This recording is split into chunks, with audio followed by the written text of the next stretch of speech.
Sou a professora Cleane e vou lecionar a disciplina de Geografia para o terceiro ano do Colégio Emaús. Turma, esta aula vai ser a correção das atividades que eu deixei na aula de revisão. É a revisão para a prova que vocês farão. Número 1. Qual a diferença entre maquete e planta? Para que serve? Nós vimos que os lugares, os espaços, as áreas, elas podem ser representadas de diversas maneiras. Essas representações, elas vão servir também para apresentar determinado fenômeno, determinada informação, para nos ajudar na orientação e na localização também. No número 1 está falando qual a diferença entre maquete e planta, para que serve.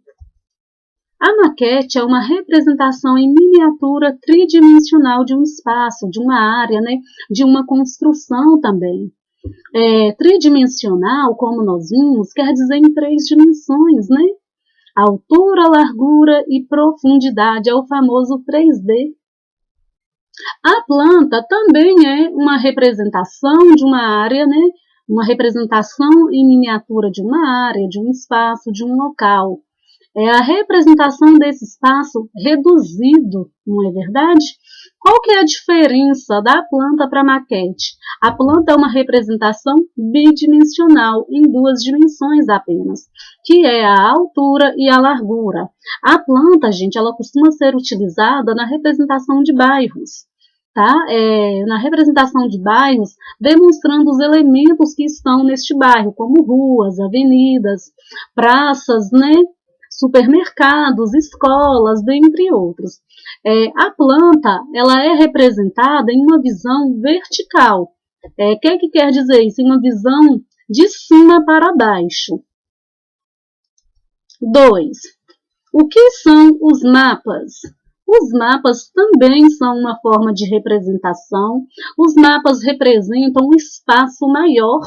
Esse espaço maior ele foi reduzido para caber em um mapa, para poder ser representado em um mapa. É uma representação visual de uma região, de uma área ou de uma informação, de um fenômeno, como nós vimos, da vegetação, do clima.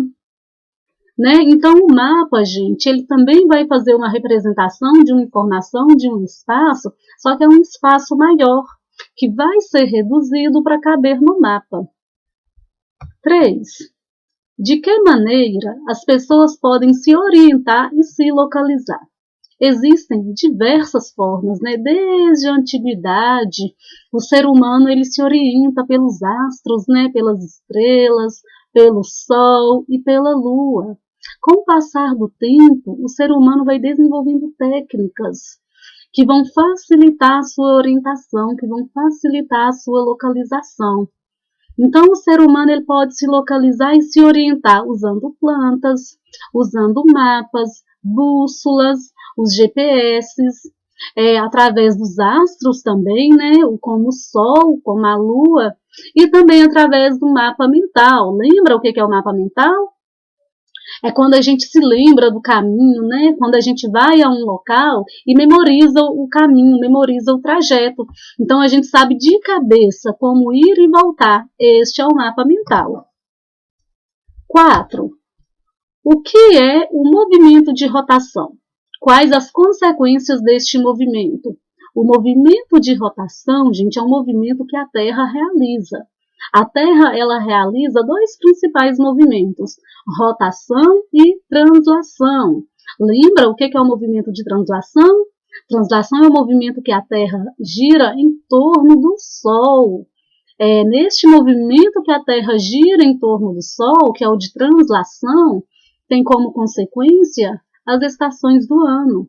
As 4 estações, primavera, verão, outono e inverno. Já o movimento de rotação, a Terra ela gira em torno de si própria.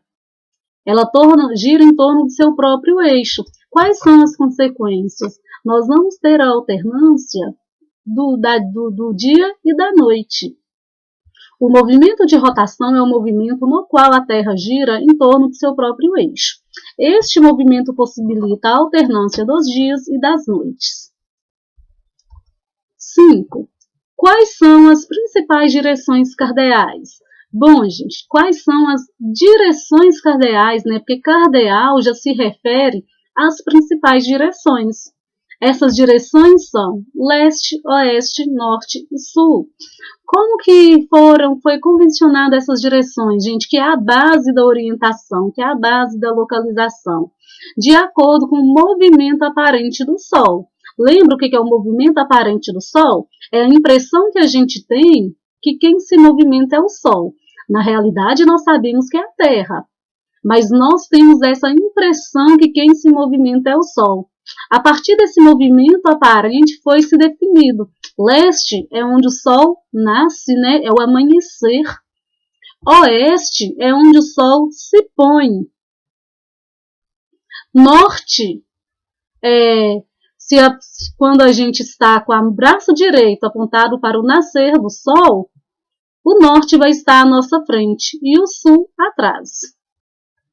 Quando a gente tem a noção dessas direções, a gente consegue se orientar. O que é uma cidade? Quais elementos predominam em uma cidade? A cidade é um local movimentado, né? É um local onde possui muitas construções, edifícios, né? As construções, as casas são próximas umas das outras, são juntas, né? As ruas, elas são todas asfaltadas. A cidade, ela tem um local principal que é o centro, é mais movimentado, um grande fluxo de pessoas, de veículos, tem muitos comércios, muitas lojas, né? Tem muitos bancos também. Então, essa é a cidade. A cidade, ela abriga a prefeitura, né? A cidade também, ela vai abrigar a Câmara dos Vereadores. A cidade, gente, ela é urbanizada, tem muitas construções, tem muitas rodovias, né? A estrada, a cidade vai predominar os elementos culturais. Quais são os elementos culturais? Vocês lembram? São aqueles elementos, né, transformados pelo ser humano. A cidade é um local urbanizado, onde possui grande aglomeração de pessoas. É na cidade que está localizada a prefeitura do município e a Câmara dos Vereadores. Na cidade, as construções são próximas umas das outras, predominam os elementos culturais. As cidades, elas são extremamente diferentes, né? Cada cidade é de um jeito. Tem cidade grande, tem cidade pequena, tem cidade muito populosa, tem cidade com pouca população também. 7. Como a cidade ela está organizada? Explique as divisões. A cidade ela vai se organizar, gente, de acordo com o seu desenvolvimento, de acordo com o crescimento populacional, com as atividades econômicas que são realizadas ali, de acordo com o seu desenvolvimento industrial. Como eu falei para vocês, como nós estudamos, né, cada cidade vai crescer de uma forma, cada cidade vai surgir de uma maneira. Existem as cidades planejadas, né, que foram planejadas com um objetivo, como a cidade Brasília, como Belo Horizonte, que também é uma cidade planejada. Então, as cidades elas vão se comportar de maneira diferente. A cidade ela está organizada de acordo com o seu centro, que é aquela região mais movimentada, né, com maior fluxo de pessoas, maior fluxo de veículos. O centro da cidade, geralmente é mais poluído visualmente. Tem mais barulho também, então existe uma poluição sonora também. Também, gente, na cidade podem surgir as periferias, que são aquelas regiões mais afastadas do centro. Nas periferias vão predominar a construção de casas, né?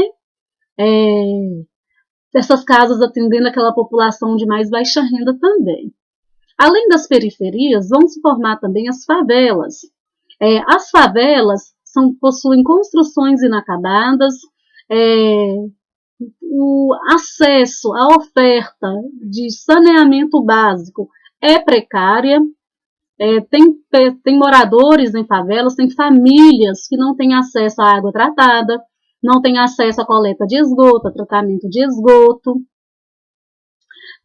Também, gente, vão surgir os condomínios fechados ou condomínios de luxo, Que são estes? Geralmente esses condomínios eles são afastados da área central, daquela área muito urbanizada. É para atender a uma classe social, aquelas pessoas que têm um poder aquisitivo maior. Nesses condomínios fechados, os condomínios de luxo, não é qualquer pessoa que pode entrar. A entrada ela é autorizada, a entrada ela é controlada. As casas são grandes, são luxuosas também. 8. O que são os meios de transporte? Dê exemplos. Para que servem os meios de transporte, gente? Os meios de transporte, eles são meios de locomoção. São meios pelos quais as pessoas elas vão se locomover em uma cidade, meios pelos quais as pessoas vão se locomover de um país a outro, de uma cidade a outra, como que elas vão trabalhar, como elas vão estudar. Então, são os meios pelos quais as pessoas se locomovem.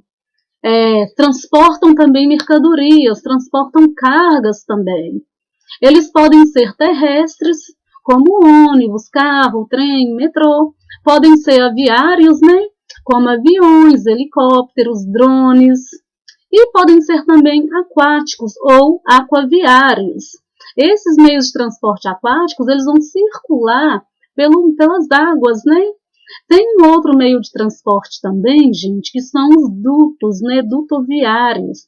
Eles servem para transportar gás, tá, gente? O gás natural. 9. Quais são os tipos de transporte terrestre? Os transportes terrestres eles podem ser classificados em motorizados e não motorizados. Existe também, pessoal, aqueles transportes rodoviário e o ferroviário. O rodoviário são aqueles veículos que vão circular apenas nas rodovias. O ferroviário são aqueles veículos que vão circular pelas linhas férreas, como os trens e como os metrôs. 10. Qual a diferença de transporte motorizado para não motorizado? Dê exemplos de 2 tipos. O transporte motorizado, gente, ele tem um motor. Este motor vai consumir algum tipo de energia para ele se movimentar, para ele ser movimentado. Por exemplo, ônibus, carros, motocicletas, aviões. O não motorizado, ele não possui um motor e ele depende da força humana ou de animais para ser movimentado. É aquele meio de transporte que depende da tração, né? Da força de tração. Um outro fator também, gente, que os meios de transporte eles são importantes, que a gente não pode esquecer, é para proporcionar também a mobilidade urbana, né? Para proporcionar para que as pessoas tenham acesso aos espaços urbanos. E esses meios de transporte precisam oferecer condições para isso. Essa mobilidade urbana, ela está relacionada ao acesso, né, tanto de pessoas, gente, quanto de mercadorias, aos espaços urbanos. Mobilidade é que se movimenta, né? 11. Qual órgão regula o transporte aéreo internacional? E qual regula o nacional? Bom, o internacional ele é regulado pelo IATA, que é a Associação de Transporte Aéreo Internacional. Já no Brasil, o transporte aéreo ele é regulado por 3 órgãos: o Ministério da Aeronáutica, o Departamento da Aviação Civil e a Empresa Brasileira de Infraestrutura Aeroportuária, a Infraero. Cada um destes órgãos com a sua responsabilidade, tá bem? Número 12. Qual a diferença do transporte aquático marítimo para o fluvial? O transporte aquático marítimo, gente, ele vai circular pelos mares, né, pelos oceanos. Eles vão percorrer longas distâncias. O transporte marítimo é o principal meio de transporte utilizado no comércio internacional. Por quê? Porque tem a capacidade de transportar uma grande carga e também em relação ao preço, né, esse tipo de transporte ele não é tão caro. Então, acaba viabilizando aí os custos das empresas. O transporte fluvial, ele ocorre pelos rios. transporte de pessoas, transporte de mercadorias também. Transporte marítimo ocorre pelo mar, transporta grandes quantidades de cargas e atende ao comércio internacional. O transporte fluvial ocorre em rios. Finalizamos, então, a nossa correção, né? Estudem bastante para a prova, façam uma boa prova com muita atenção. Bons estudos para vocês, até a próxima aula e lembrem-se, juntos no caminho certo.